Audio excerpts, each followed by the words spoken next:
ओम नमः सिद्धेभ्यः। नमो अरिहन्ताणं नमो सिद्धाणं नमो आयर्याणं नमो उवज्झायाणं नमो लोई सव्यसाहूणं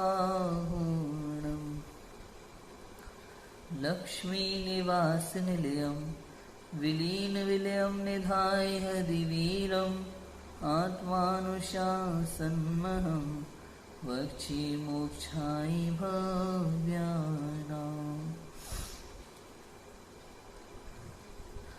आचार्य गुणभद्र स्वामी द्वारा विरचित यह है आत्मानुशासन ग्रंथ है। श्लोक नंबर 205 तक हमने देखा था और कहा गया था कि भैया कोई रोग हो यदि तो दो विकल्प हैं, या तो उसका निर्दोष औषधि लें अथवा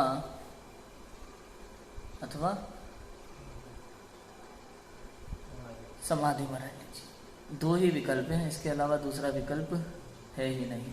और मुनिराजों के लिए, मुनिराजों को औषधि लेने का भाव भी नहीं आता। ये तो श्रावक स्वयं से रोग को जान करके निर्दोष प्रासुक औषधि तैयार करें और आहार के समय पे मुनि को दिखाकर कि हमें लगा कि आपको ये रोग है और उसकी औषधि के रूप में हमने ये काढ़ा बनाया है या जो भी है, तो इसमें ये चीज़ें डाली हैं। वो पता चल जाता है। वो सभी रोगों का तो पता नहीं चलता, लेकिन कुछ का तो पता चल ही जाता है। हाँ बस, तो उतना ही है। बुखार, तब उससे बुखार का भी पता चल जाता है। मान लो पैर छुए, पैर गर्म लगे तो पता चल जाता है कि भाई रोग है इनको। चेहरे से पता चल जाता है। क्या बात कर रहे हो आप? बुखार वगैरह होते हैं, कुछ परेशान होते हैं, सिर दर्द हो, पेट दर्द हो, मम्मी को पता नहीं लग जाता कि हमें क्या बीमारी है घर पे बिना बताए भी। जब मैं कोटा में पढ़ता था मेरी तबीयत ख़राब थी, लेकिन मेरे साथ ये है कि मेरी तबीयत ख़राब होती है तो मैं ऐसा नहीं कि अब रेस्ट कर रहे हैं आराम से कमरे में बैठ के, बाहर ही नहीं निकलना, काम सारे करते हैं हम। तो प्रवचन में भी जा रहा था, पूजन में, भोजन में, सब में बराबर जा रहा था, लेकिन तबीयत बहुत ख़राब थी। ऐसा बिल्कुल शरीर बिल्कुल ढीला पड़ गया था। तो हमारे डायरेक्टर के यहाँ जो रतन जी भाई साहब है, उनकी वाइफ रश्मि भाभी, उन्होंने तो देखते ही बोल दिया था कि संभव तुम्हारी तबीयत ख़राब है। मैंने कहा नहीं भाभी, क्यों? ये लग रहा है तुम्हारे चेहरे से। और जबकि था 2 दिन से बुखार था, किसी को पता नहीं था, लेकिन उन्होंने देखते ही पता लगा लिया ना। तो ऐसा भी हो जाता है, तो पता चल जाता है कि हाँ तबीयत खराब जैसी लग रही है, तो ऐसा होता है। तो अगर श्रावक औषधि तैयार करके, काढ़ा वाड़ा तैयार करके मुनि को दिखाते हैं, भैया ये प्रासुक काढ़ा है, ऐसे ऐसे करके बनाया है, अगर उनको लेना होता है तो लेते हैं, अगर नहीं लेना होता है, तो अगर नहीं है तबीयत खराब, कुछ भी बात है, नहीं लेना है तो नहीं लेते हैं, ऐसा होता है। ठीक है, ये तो बात हुई 205 नंबर के श्लोक में। अभी 206 नंबर के श्लोक में कहते हैं कि रोग मिटने से सुख मानना अज्ञान है। ये है मूल बात। तो समझ में है भाई, रोग हो गया तो रोग को रोग की दृष्टि से समझो बस। उपाय करो, ठीक है, अगर आपको लगता है कोई निर्दोष औषधि लेने से रोग का उपाय है तो उपाय करो, उसमें कोई समस्या नहीं है। लेकिन रोग मिटने से आनंद मानना, सबसे बड़ा काम तो ये हो गया, अब हम बिल्कुल ठीक हैं, ये सबसे बड़ी भूल है। रोग तो सबसे बड़ा मिथ्यात्व का है। दूसरी बात, जिस शरीर में रोग हो रहा है, ये शरीर रोगों का घर है। एक रोग मिटने से अपने आप को निरोगी मत समझ लेना।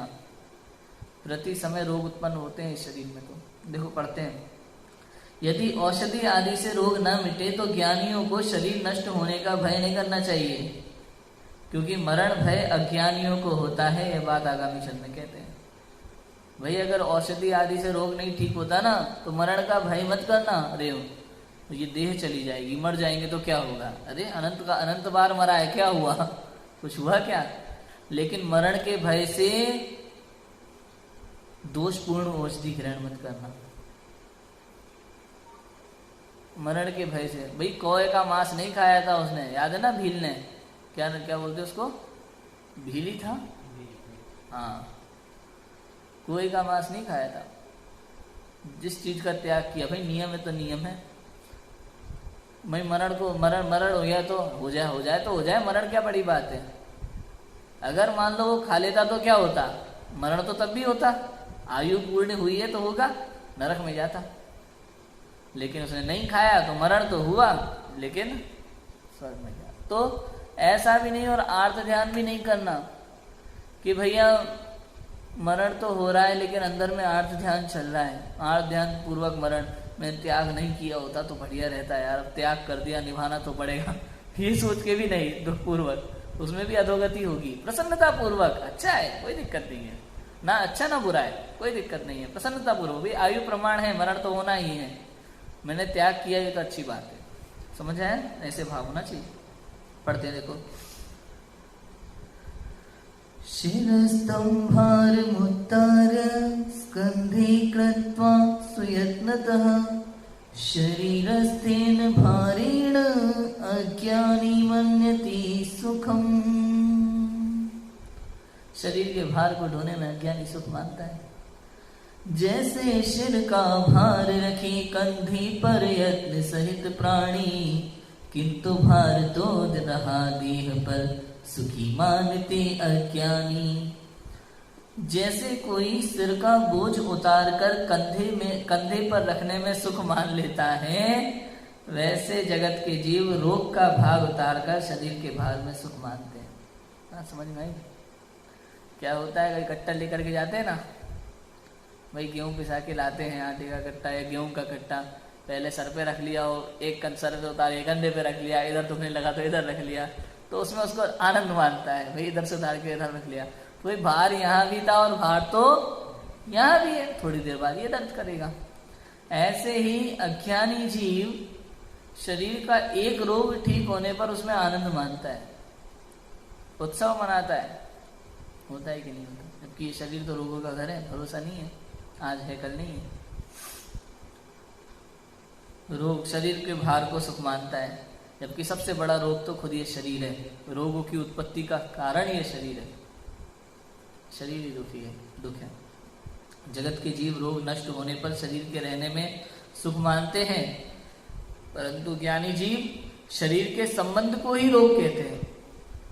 ये शरीर का संबंध ही एक रोग है, शरीर को अपना मानना ये मिथ्या, तो ये रोग है, सबसे बड़ा रोग।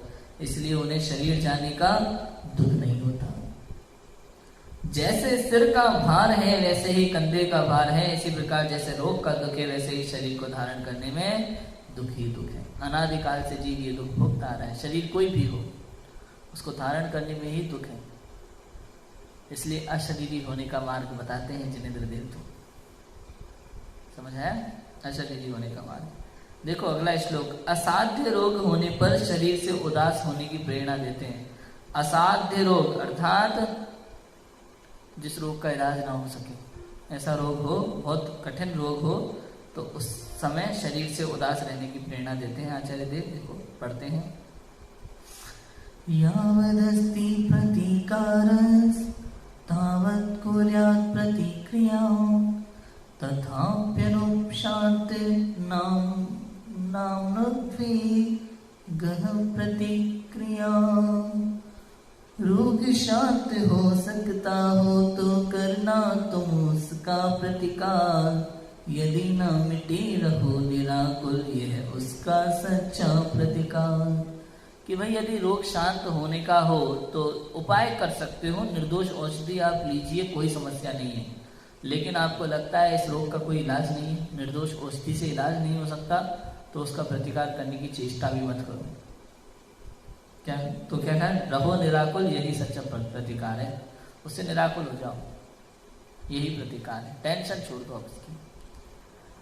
जब तक रोग शांत होने की संभावना हो तब तक योग के औषधि आदि का ग्रहण करो तो करो, परंतु यदि रोग ना मिटे तो विकल्प नहीं करना चाहिए, खेद नहीं करना चाहिए। शरीर से उदास रहकर निर्विकल्प रहने में ही बड़ा पुरुषार्थ है। मूल बात तो ये है। आप देख लो हम लोग कितना परेशान हो जाते हैं छोटी छोटी चीजों पे, होते हैं कि नहीं होते? कैसी वेदना? उसके लिए तो कहा ये बात, तो नहीं चल, ये तो अज्ञानी की बात हुई ना, तो ये अच्छे अच्छे अज्ञानी की बात है यहाँ पे। जो अच्छे अच्छे की बात है ना, अच्छे अच्छे तो भले कोई भी हो, है तो अज्ञानी ना, आत्मज्ञानी तो नहीं। जिसको आत्मज्ञान होता है ना उसको शरीर की परवाह नहीं होती है। अभी तो पढ़ा था कल अपन ने ये वाली बात। ज्ञानी जीव शरीर के रोग में सुखी दुखी नहीं होता। क्या बात कर रहे हो? प्रथमान योग में उदाहरण बड़े पड़े। वो कौन से विशेष है? मैं साधारण लोगों की बात कर रहा हूँ। आप मुझे बताओ, रोग तो क्या बड़ी बात है? कुष्ठ रोग हुआ था ना वादिराज मुनिराज को, स्थिरता थी कि नहीं थी? तो यहाँ तो ज्ञानी जीव की बात कर, तो श्रावकों में भी ज्ञानी अज्ञानी होते हैं ना। श्रावक ज्ञानी होते हैं कि नहीं होते आत्मज्ञानी? तो आत्मज्ञानी श्रावकों की आप बात करो तो उनको कैसी कैसी, श्रीपाल जी को याद कर लो। श्रीपाल ने क्या किया था? श्रीपाल को याद करो। ऐसे श्रावक भी हुए हैं जिनको बहुत असाध्य रोग हुए हैं, किंतु आपा नहीं खोया उन्होंने कि भाई कुछ भी करने लगे मनमर्जी से। वो जो भील था जिसने कौवे के मांस का त्याग किया था, उसको भी रोग हुआ था। वो श्रावक था कि नहीं था? वो क्या था? वो मुनि था। वो तो मांसाहारी था। कौवे का मांस खाना उसके लिए क्या बड़ी बात थी? खा सकता था, लेकिन त्याग था तो नहीं खाया। श्रावक ही था कि नहीं था? अपनी तरह सामान्य था कि नहीं था? मेरे पास तो प्रथमान योग में उदाहरण बड़े पड़े। भाई अपन एक रोग भी नहीं सह सकते। मुनिराजों को तो देख लो एक बार। लक्ष्य जलती हुई सीढ़ी रखी है, बाघिन खा रही है, स्यालिनी खा रही है। क्या वो उस समय स्थिरता नहीं रहती होगी शरीर की? कितनी स्थिरता रहती है आत्मा में उनकी उस समय। तो हमारे आदर्श है ना वो। तो यदि आप पंच परमेष्ठी को अपना आदर्श मानते हैं तो कुछ तो सीखना पड़ेगा उनसे, तभी तो हम मोक्ष मार्ग में बढ़ पाएंगे। ये कहने से काम नहीं चलेगा कि भाई हमसे नहीं होता, हमसे नहीं होता। ये अज्ञानी की वाणी है, अज्ञानी के वचन है। ज्ञानी के वचन तो ये है कि मैं भी भगवान हूँ, मैं ही परमात्मा हूँ। मैं भी परमात्मा नहीं, मैं ही परमात्मा हूँ। योग साध की 22वीं गाथा। तो ऐसा है, समझ में आया? तो जब तक रोग शांत होने की संभावना हो तब तक योग की औषधि आदि ग्रहण करो तो करो, परंतु यदि रोग ना मिटे तो विकल्प नहीं करना चाहिए, खेद नहीं करना चाहिए। शरीर से उदास रहकर निर्विकल्प रहने में ही बड़ा पुरुषार्थ है। भाई निर्विकल्प रहने का पुरुषार्थ करो। आप तो हो पाते हैं नहीं हो पाते हैं वो अलग बात है, लेकिन क्या कर लोगे? चलो शरीर का रोग आप कैसे ठीक कर लोगे? भले ही कैंसर हो बड़े बड़े, भाई जिन बीमारियों का अब तक साइंस में इलाज नहीं आया है वो क्या करते हैं? सहना तो पड़ता ही है ना। तो रो रो के सहन करोगे, उससे अच्छा हंस के मुस्कुरा के सहन करने में समस्या क्या है? बात समझ में आ रही है कि नहीं आ रही? कहते हैं ना भाई कुछ काम ऐसे होते हैं करने का मन नहीं होता लेकिन करने पड़ते हैं। तो कहते हैं उनसे लोग भाई रो रो के तो कर ही रहे हो, मुस्कुरा के कर लो तो समस्या क्या है? होता है कि नहीं होता? हमारे यहाँ हॉस्टल में कई बार ऐसा होता था कि भाई प्रवचन में बच्चों का जाने का मन नहीं करता था, लेकिन जाना पड़ता था। फाइन लगेगा नहीं जाएंगे तो, है कि नहीं? तो भाई जो काम तुम बिना मन के बैठे हो, अगर मन से बैठ जाओ, बैठे तो हो ही, अगर मन से बैठ जाओ तो पुण्य का बंध होगा कि नहीं होगा? जिनवाणी सुनने का सच्चा भाव होगा तो ऐसे ही जिस रोग को तुम कष्ट सह करके इस तरह से आकुल व्याकुल होकर के सह रहे हो, उसको अगर निराकुल रह के सह लो तो समस्या क्या है? आपको इस बात का ज्ञान होना चाहिए कि शरीर तो छूटेगा ही छूटेगा, छूटना ही है। जितनी आयु है उतना ही रहेगा। तो निश्चिंत रहो, निराकुल हो जाओ। तकलीफ होती है शरीर में तो तकलीफ होती है तो होने दो ना, होने दो, लेकिन निर्विकल्प। चिंता मत करो, परेशान मत हो, ज्यादा विकल्प आकुलित मत हो, व्याकुलित मत हो, परेशान मत हो, निश्चिंत रहो। चिंता वाली बात याद कर लेना फिर वो मेरी। भाई कुछ कर सकते हो अगर आप उसमें योग की औषधि है तो आप कर लो, और अगर नहीं है तो चिंता करने से क्या होगा? ये बताओ बात। चिंता करना तो समाधान नहीं हो सकता ना किसी रोग का। भाई किसी डॉक्टर से पूछ लेना कि भाई ये वाली बीमारी हम कितनी चिंता करें कि सही हो जाए, बताओ होता है कि नहीं होता? इसलिए कहा कि जब भी चिंता हो किसी भी बात की मन में तो विचार कर लो आप, अगर इसका समाधान है तो समाधान कर लो, और इस चिंता का कोई समाधान नहीं है तो चिंता किस बात की? बात समझ में आ गई ना? देख लेना। देखो भावार्थ, जब तक शरीर की स्थिति है तब तक वह अवश्य रहता है, और स्थिति पूरी होने पर वह कदापि नहीं रहता, इसलिए हर्ष शोक करना उचित नहीं है भैया। भाई शरीर की स्थिति है तो आपके पूर्व पाप कर्म पाप पुण्य के अनुसार रोग निरोग आदि अवस्थाएं होती रहेंगी शरीर में, इसमें हर्ष शोक करना मूर्खता है, ऐसा कहते हैं। ये तो चलता रहता है भाई, पूर्व का पाप का उदय है तो तरह तरह के रोग आएंगे ही आएंगे। तुझसे अगर बन पड़ता है, तुझे योग्य औषधि मिलती है तो उपाय कर। वो योग्य औषधि मिलना ये पुण्य का उदय है। पाप के उदय से बीमारी होना और किसी पुण्य का उदय हो तो उस समय औषधि मिल जाती है, और नहीं मिलती है तो उसको पाप का भयंकर उदय समझना। तो शांत परिणाम पूर्वक उसकी निर्जरा करना। समझ आया? ऐसा है। देखो आगे, शरीर का ग्रहण जन्म का और त्याग मुक्ति का कारण है। शरीर के ग्रहण की भावना, शरीर में अपनेपन की मान्यता, शरीर प्राप्त पर्याय में तन्मयता, ये सब ग्रहण करने की का कारण है शरीर का। और इसका त्याग निर्विकल्प साम्य भाव पूर्वक इसका त्याग करना ये मुक्ति का कारण है। देखो शिष्य पूछता है कि शरीर से उदासीनता कैसे करें, शरीर से उदासीनता कैसे करें, इसका उत्तर देते हैं। देखो आचार्य देव पढ़ते हैं पर यदादाये भवे जन्मे त्यक्त्वा मुक्तो भविष्यति शरीरमेव तत्याज्यं किं शैसे क्षुद्र कल्पने। जिसका ग्रहण जन्म का कारण त्याग मुक्ति कारण जिसका, वह शरीर ही त्याज्य कहाँ है, क्षुद्र विचारों से फिर क्या। भाई उल्टे सीधे विचारों से अब कोई मतलब नहीं है। इस शरीर का ग्रहण का भाव जन्म का कारण है, और इस शरीर के त्याग का भाव मुक्ति का कारण है। त्याग का भाव मतलब ममत्व के त्याग का भाव। यह संसारी जीव तेजस और कार्माण इन दो मूल शरीरों के योग से नए नए शरीर धारण करता हुआ भ्रमण करता है। मनुष्य और त्रियंच होने पर औदारिक शरीर धारण करता है तथा देव और नारकी होने पर वैक्रियक शरीर धारण करता है।